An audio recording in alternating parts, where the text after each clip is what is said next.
I'm making a vintage dress for every Taylor Swift album. So for Fearless, I'm going to be using this gold shantung and some gold fringe tassel. But before we can get started sewing this dress, I actually have to do a little mock-up. For the pattern, I'm going to be using Gertie's Ultimate Dress Book. So for mock-ups, you want to use some fabric that you maybe don't care that much about. Another tip for mock-ups is you can use a longer stitch length. That means everything gets sewn up quicker. It's easier to unpick because you usually have to unpick a mock-up.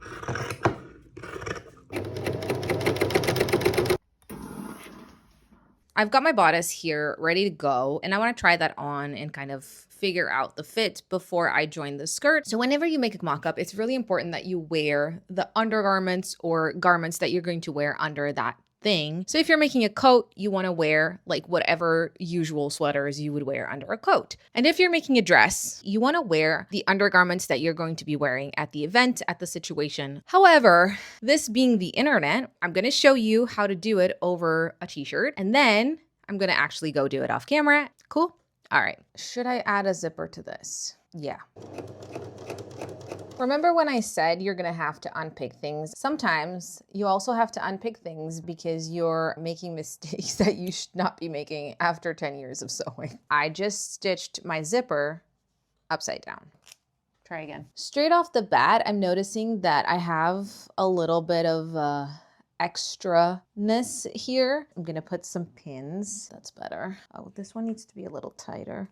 Ow! That was a good stab. Now, I also am noticing extra-ness here. Extra-ness? You know what I mean. I don't think it's like a side problem. I think it's this princess seam. Reshape it a little bit. I do have to be careful when doing that. That definitely fits way better. So as expected, it was too loose when I actually put it on without all of this. So now I have the changes that I want to make. First, I'm going to transfer these onto the actual fabric, like use a pen. Then I'm going to sew those changes. I tried it on again. It's fitting perfectly. So now I'm going to sew the skirt piece over onto here and make sure that my seams are matching, which I don't think it will, especially since I tightened it up a little bit. So like 2.5 centimeters too much fabric, which is a total of 5 centimeters because obviously this is cut on the fold. Now that I have all of that information, I'm gonna pick this all apart